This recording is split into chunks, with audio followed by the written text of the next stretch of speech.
Thank you very much, Mr. President. Ladies and gentlemen, good evening. Assalamu alaikum. Lovely to see you all here tonight. We're having a very entertaining night, are we not? With some very interesting things being said from the other side of the house tonight. Let me begin by saying, as a Muslim, as a representative of Islam, I would consider myself an ambassador for Islam, a believer in Islam, a follower of Islam and its Prophet.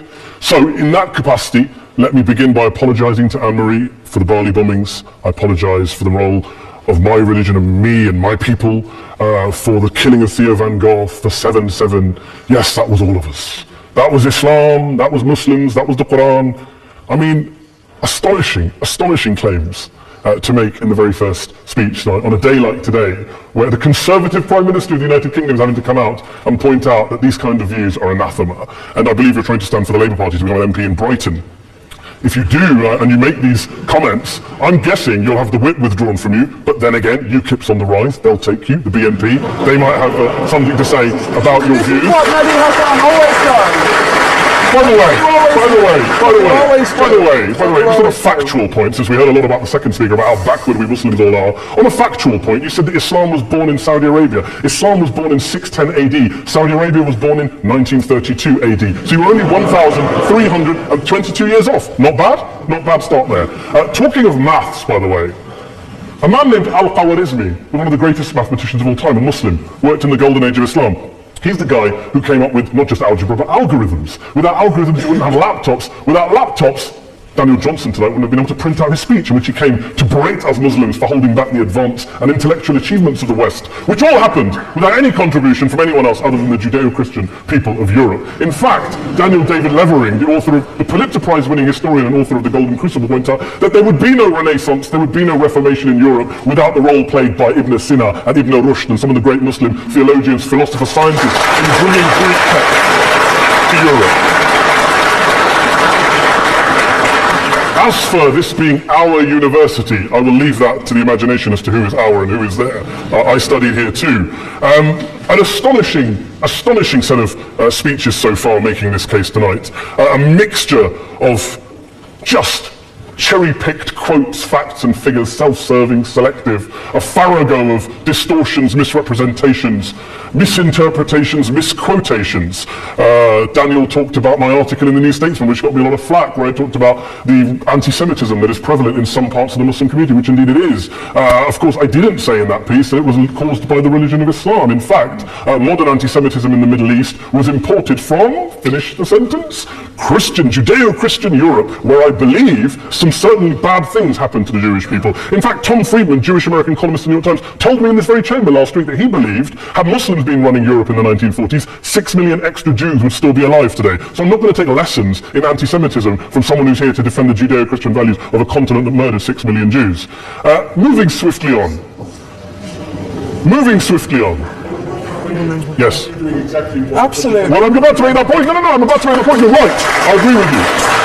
I agree with you 110%. That is my point. I don't think Europe is evil or bad. I'm a very proud European. I don't want to judge Europe on the basis, but if we're going to play this gutter game where we pull out the Bali bombing and we pull out examples of anti-Semitism in the Islamic community, then of course I'm going to come back and say, well, hold on. I mean, look, let's be very clear. Daniel here was a last-minute replacement for Douglas Murray, who had to pull out. And Douglas and I have a well-documented differences, but to be fair to Douglas, as to be fair to Anne-Marie and to Peter, atheists. Atheists see all religions as evil, violent, threatening. What the problem I have with Daniel's speech is that Daniel comes here to write this robust defense of Christianity, forgetting that his fellow Christians, people who said they were acting in the name of Jesus, gave us the Crusades, the Spanish Inquisition, the anti-Jewish pogroms, European colonialism in Africa and Asia, the Lord's Resistance Army in Uganda, not to mention countless arson and bomb attacks on abortion clinics in the United States of America to this very day. I would like a little bit of humility from Daniel first before he begins lecturing other communities and other faiths on violence, terror and intolerance. But, no thank you. Take some water. But I would say this, to address the gentleman's very valid point here, I'm not going to play that game. I don't actually believe that Christianity is a religion of violence and hate because of what the LRA does in Uganda or what Crusaders did to Jews and Muslims in Jerusalem when they took back the city in the 12th and 13th or whatever century it was. I believe that Christianity, like Islam, like pretty much every mainstream religion, is based on love and compassion and faith. I do follow a religion in which 113 out of the 114 chapters of the Quran begins by introducing the God of Islam as a God of mercy and compassion. I would not have it any other way. I don't follow a religion which introduces my God to me as a God of war, as some kind of Greek god of wrath, as a god of hate and injustice. Not at all. As Adam pointed out, you go through the Quran and you see the mercy and the love and the justice. And yes, you have verses that refer to warfare and violence. Of course it does. This is not a motion about pacifism. I'm not here to argue that Islam is a pacifistic faith. It is not. Islam allows military action, violence in certain limited contexts. And yes, a minority of Muslims do take it out of that context. But is it religious? We talked about Woolwich. Daniel and Anne-Marie have suggested that it's definitely religion that's behind all of this. Well, actually, what I find so amusing tonight is we're having a debate about Islam, and the opposition tonight have come forward. We have a graduate in law, a graduate in modern history, a graduate in chemistry, and you know, I admire all of their intellects and their abilities, but we don't have anyone who's actually an expert on Islam, a scholar of Islam, a historian of Islam, a speaker of Arabic, even a terrorism expert or a security expert or a pollster, let alone to talk about what Muslims believe or think. Instead, we have people coming here, putting forward these views, putting forward these sweeping opinions. Listen to Professor Robert Pape of the University of Chicago, one of America's leading terrorism experts, who, unlike our esteemed opposition tonight, studied every single case of suicide terrorism between 1980 and 2005, 315 cases in total. And he concluded, and I quote, "There is little connection between suicide terrorism and Islamic fundamentalism or any of the world's religions. Rather, what nearly all suicide terrorist attacks have in common is a specific secular and strategic goal to compel modern democracies to withdraw military forces from territory that the terrorists consider to be their homeland." And the irony is, when we talk about terrorism, the irony is that the opposition and the Muslim terrorists, the Al-Qaeda types, actually have one thing in common, because they both believe that Islam is a warlike, violent religion. They both agree on that. They have everything in common. Osama bin Laden would be nodding along to everything he's heard tonight from the opposition side. He agrees with them. The problem is that mainstream Muslims don't. The majority of Muslims around the world don't.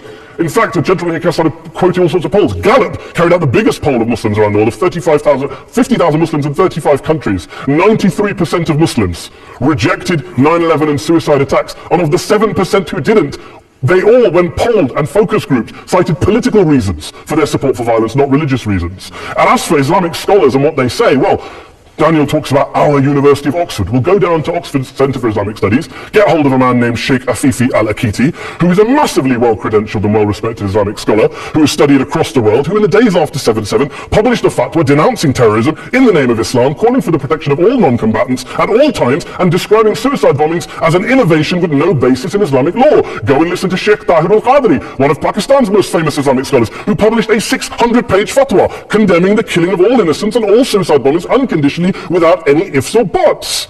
There's nothing new here. This is mainstream Islam, mainstream scholarship, which has said this for years. You don't go out and kill people willy-nilly in the high street or anywhere else, on a bus or a mall, based on verses of the Quran that you cherry-pick without any context, any understanding, any interpretation, or any commentary.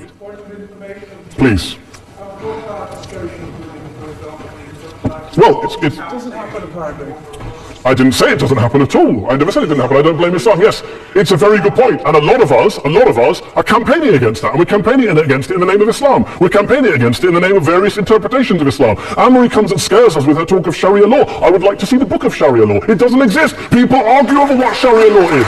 And you empower the extremists by saying there is only one version. You empower them all. I don't believe you took any interruptions, Anne-Marie, so I think you should stay there for a moment. Here's what we're dealing with.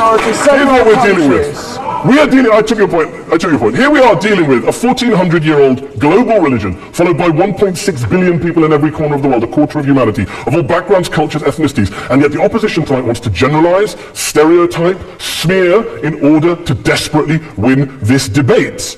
And here's my question, if we're going to generalize and smear. If, okay, people say yesterday's bombers, and we've got to be careful, there's a trial going on, were yesterday's attackers, motivated by Islam? Big debate. I don't believe they were. Let's say they were. Let's say Faisal Shahzad, the Times Square bomber, was motivated by Islam. Let's assume, for sake of argument, that Richard Reeves, the shoe bomber, was motivated by Islam. If Islam is responsible for these killings, if Islam is what is motivating these people, and Islam is therefore not a religion of peace, a religion of war, then ask yourself this question: why aren't the rest of us doing it?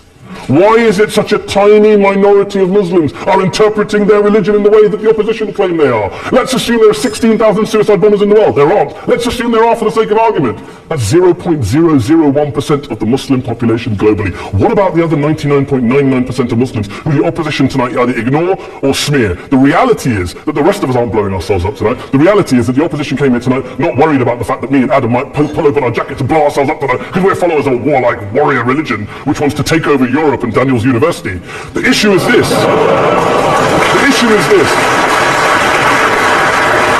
Unless the opposition can tell us tonight, and Peter Atkins is here, one of our great atheist intellectuals, can tell us tonight, can answer this question tonight: why don't the vast majority of Muslims around the world behave as violently and aggressively as a tiny minority of politically motivated extremists? Then they might as well give up and stop pretending they have anything relevant to say about Islam or Muslims as a whole. Ladies and gentlemen, let me just say this to you. Think about what the opposite of this motion is. If you vote no tonight, think about what you're saying the opposite of this motion is. That Islam isn't a religion of peace, it's a religion of war, of violence, of terror, of aggression. That the people who follow Islam, me, my wife, my retired parents, my 6-year-old child, that 1.8 million of your fellow British residents and citizens, that 1.6 billion people across the world, your fellow human beings, are all followers, promoters, believers in a religion of violence. Do you really think that? Do you really believe that to be the case? They say that in the Oxford Union, the most famous debate was in 1933, when Adolf Hitler looked out for the result of the King and Country motion, where they voted against fighting for King and Country, and Hitler was listening out for the result. Well, tonight, 80 years on, there are two groups of people around the world who I would argue are waiting for the result of tonight's vote. There are the millions of peaceful, non-violent, law-abiding Muslims both in the UK, Europe, Asia, Africa and beyond, who see Islam as the source of their identity, as a source of spiritual fulfillment, of hope, of solace. And there are the phobes, the haters, the bigots out there who want to push the clash of civilizations, who want to divide all of us into them and us and ours and their.